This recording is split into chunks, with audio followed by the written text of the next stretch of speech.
Olá, sou o professor Alisson Lopes e hoje nós vamos trabalhar um conteúdo sobre teoria geral do processo, mais especificamente sobre atos processuais.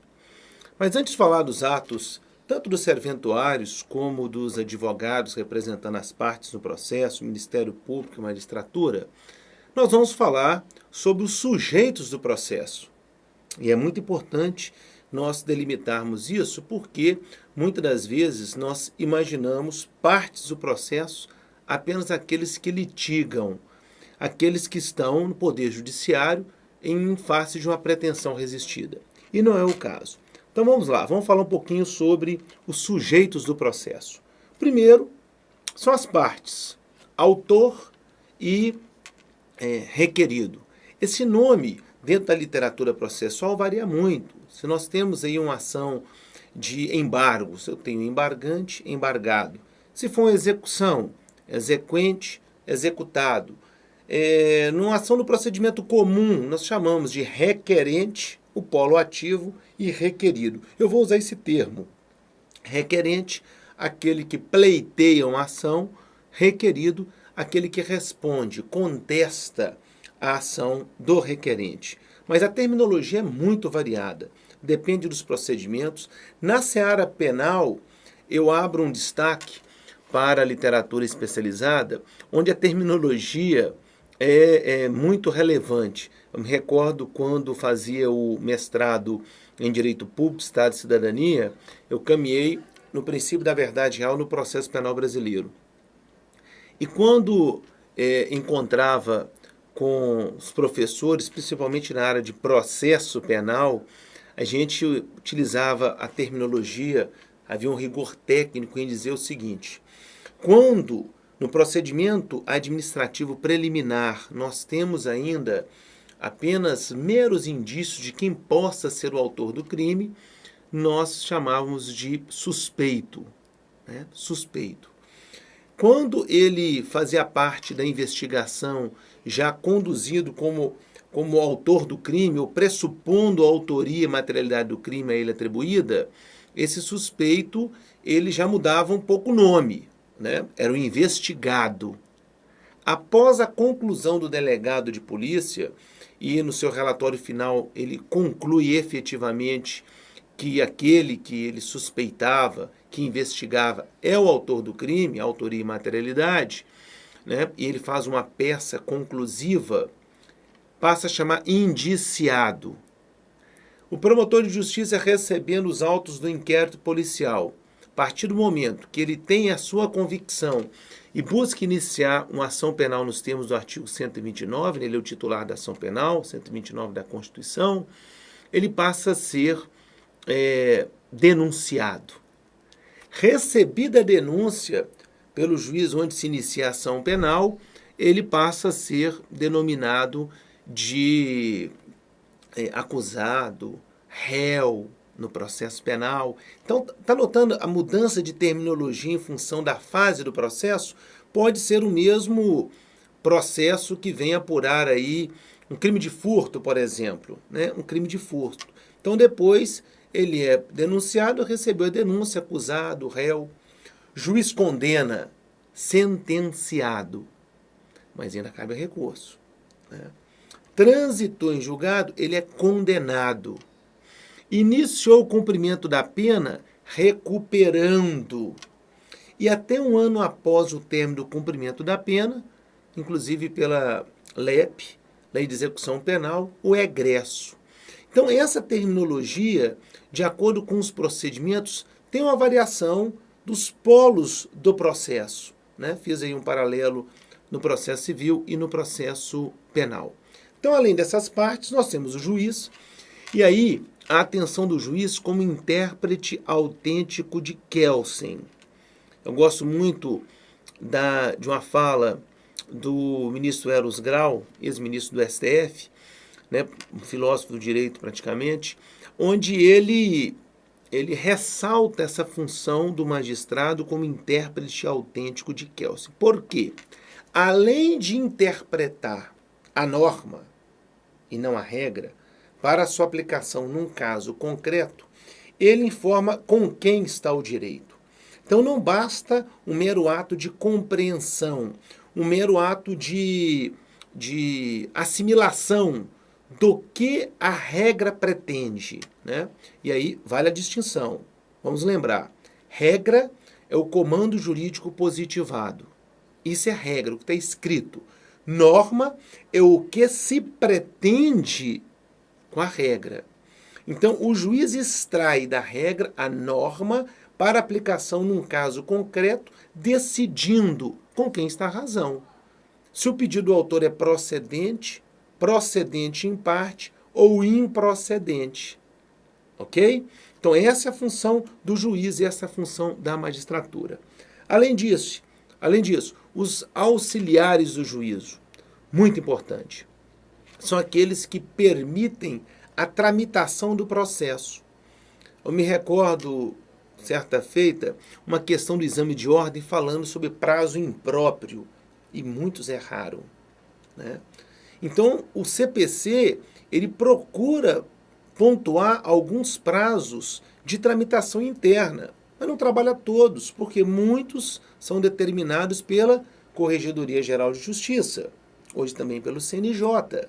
Então, esses prazos de tramitação interna, que é realizado pelo oficial de apoio judicial, o oficial de justiça para comunicação externa, o chefe de secretaria para escalonamento de quem vai executar uma função internamente, os assessores de juiz, onde eu tenho a honra de pertencer a quase 2 décadas como assessor de juiz, Tribunal de Justiça do Estado de Minas Gerais, vinculado à 3ª Vara Civil de Governador Valadares. Além disso, os comissários de menores, além dos peritos que podem ser nomeados fora dos quadros do próprio tribunal e também de órgãos oficiais, os avaliadores, os intérpretes. Então, são vários auxiliares do juízo que o juiz nomeia em alguns casos ou determina quando integra os quadros do Tribunal de Justiça. A exemplo do psicólogo judicial, do assistente social, muito importantes em casos de família, né, que é a maioria nossos fóruns cíveis. Então, estes são os auxiliares do juízo. Lembrando que na Justiça Federal, na Justiça do Trabalho e na Justiça Estadual, nós podemos ter outros auxiliares. Pode existir na Justiça do Trabalho ou existir na Justiça Comum Estadual. Isso varia de tribunal para tribunal.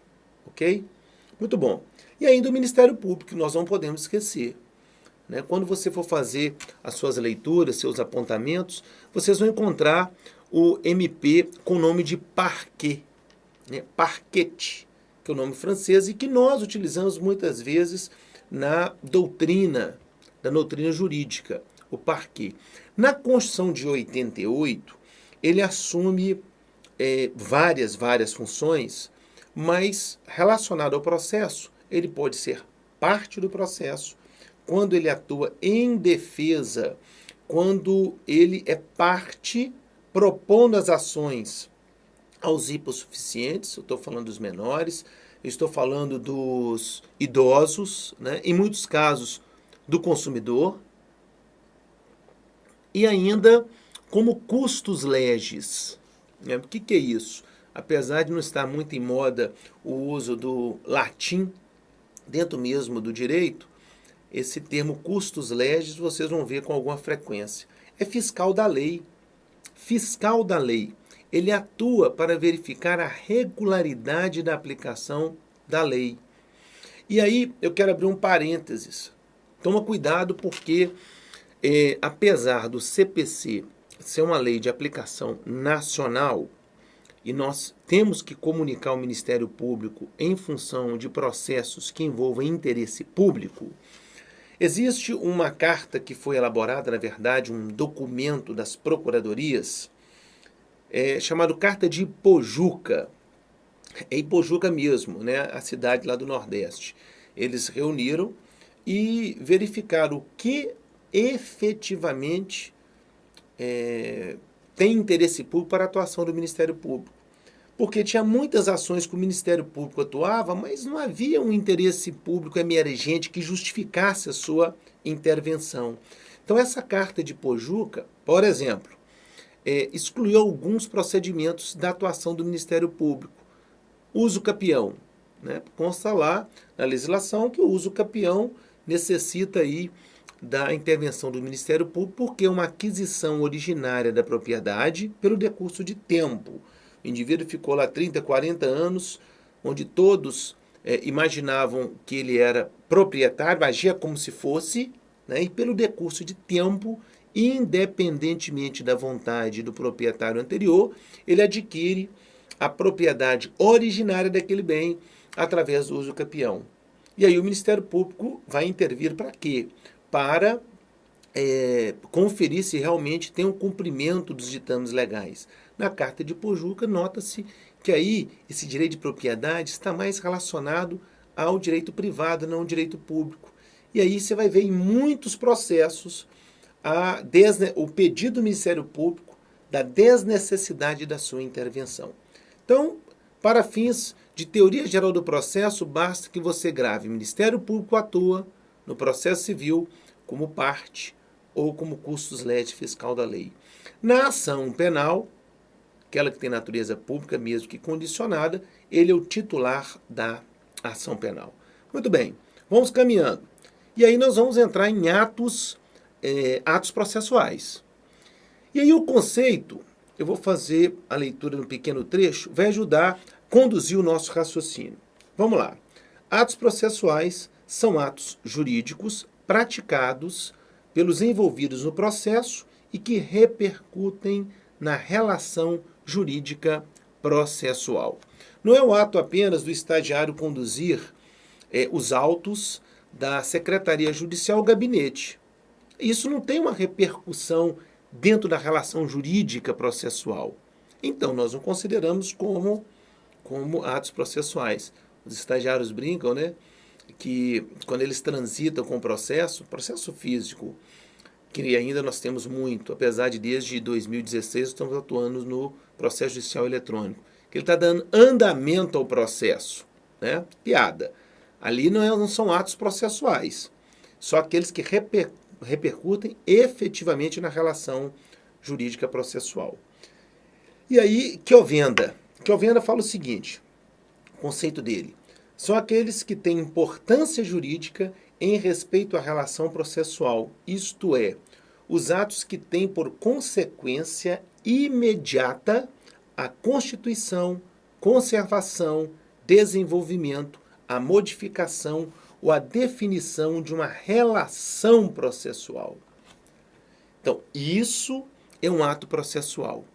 Ele está relacionado à sistemática, à estratégia, às ações das partes dentro do processo em função de um resultado eficaz, né? Eficaz e eficiente. Eu vou explicar com detalhes. O processo é um método formado por procedimentos, que é a sequência de atos, onde pressupõe-se que o último, a sentença, venha a ser continuidade do primeiro, a petição inicial. Então nós temos uma sequência, vamos falar do processo civil. Eu tenho inicialmente a petição inicial. Depois nós temos o recebimento pelo magistrado, onde ele determina 2 atos, a citação e a intimação. Para quê? Para uma audiência de tentativa de conciliação. Mudança que nós tivemos em 2015. Essa audiência de tentativa de conciliação era depois da fase postulatória, hoje é no início. Não havendo acordo, contestação, que é a resposta. E da contestação o autor, estou simplificando, né? O autor impugna, manifesta sobre essa contestação. Fechamos a fase postulatória, vamos para a fase instrutória, que é, caso haja necessidade, a realização de uma prova pericial, a audiência de instrução e julgamento, porque as provas documentais foram juntadas lá na inicial ou na contestação, o encerramento das falas através das alegações finais e a sentença. Então eu tenho uma sequência de atos. Atos processuais são aqueles que são realizados em função do procedimento e que vêm a ter um resultado na sentença. ele pretende o convencimento do juiz, seja através de um ato de prova, seja através de argumentos em função de provas documentais ou daquilo que foi pedido pelo autor. Imagina o caso, né? O autor entra com ação de despejo porque o indivíduo não pagou os aluguéis. O requerido diz o seguinte: olha, está pago, aqui os recibos. Aí o autor fala: olha, não aceito esse pagamento, foi pago a pessoa diversa. E aí nós vamos para as provas, instruções. Será que tinha poder de dar quitação que ele recebeu? Será que não? Alegações finais, o juiz sentencia. E o juiz sentencia, neste caso, como quitado. Improcedente o pedido do autor, porque reconhece o pagamento feito pelo requerido.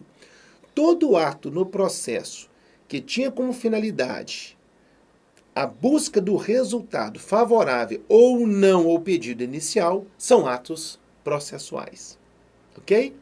E aí nós vamos para a classificação. Forma dos atos processuais. Dentro desses estudos, esses atos processuais, nós trabalhamos algumas classificações, dentre elas aquelas que levam em consideração as formas dos atos processuais. Forma é o conjunto de solenidades que se deve observar para que o ato seja plenamente eficaz. Eu brinco com meus alunos que forma no direito, o seu conceito é trabalhado mudando a fonética. Forma para forma. Por que isso? Forma é como se apresenta o ato processual. Ele, através de termos apartados, através de um documento, papel, ele vai ser através de uma exposição oral, ele vai ser através da análise de algum material que venha constituir uma perícia. Afinal de contas, de que forma o ato processual vai ser realizado? Então, forma, eu trabalho esse conceito mudando a fonética. Forma é como se o ato se apresenta, ok? E ele pode ser solene, são aqueles para os quais a lei prevê uma determinada forma como condição de validade. E aí, audiência de instrução e julgamento. Eu posso fazer através de um bate-papo num restaurante? Eu posso reunir de forma esporádica num clube recreativo? Não posso, existe uma solenidade. Eu tenho que constar no atos presentes.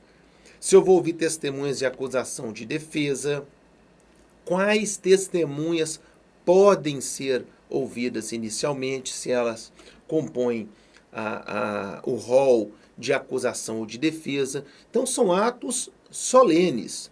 Os não solenes, que podem ser praticados independentemente de qualquer solenidade e que se provam por quaisquer meios de convencimento admitidos em direito, também nós denominamos como atos processuais. Então tem aqueles que não têm uma forma pré-estabelecida, como a petição tem. A petição inicial é solene. Nós estudamos lá como é que constitui uma petição inicial. Eu não posso fazer em prosa, eu não posso fazer em verso. Tenha lá o encaminhamento da petição inicial, indicando a competência, a qualificação das partes que informam o polo ativo passivo, a fundamentação, o pedido. Existe uma ordem solene. Agora tem atos processuais que não necessitam, principalmente esses atos onde não tem uma forma pré-estabelecida, né? Então, por exemplo, quando eu faço a gente determina um estudo social feito pela assistente social. Ela vai na residência, vamos imaginar aí um divórcio, onde há uma briga com relação à guarda de um menor. E aí ele vai na residência, se for necessário, ela vai até o local de trabalho para conhecer se realmente esse local de trabalho não é um ambiente criminógeno. Não existe uma formalidade exclusiva. Existe a formalidade com relação ao laudo final, né? Ela vai lavrar um auto de constatação, ela vai elaborar um parecer técnico, mas como isso vai se dar, nós não temos uma solenidade pré-definida. Então, nós temos aí as formas dos atos processuais. Além disso, nós temos o tempo, o lugar e modo. Mas isso eu vou deixar para um outro momento, né? Não quero me alongar muito. Essa parte introdutória permite a você compreender os atos processuais, entender como eles são importantes para o resultado final de um processo e iniciar a sua classificação. Ok? Bons estudos, um forte abraço.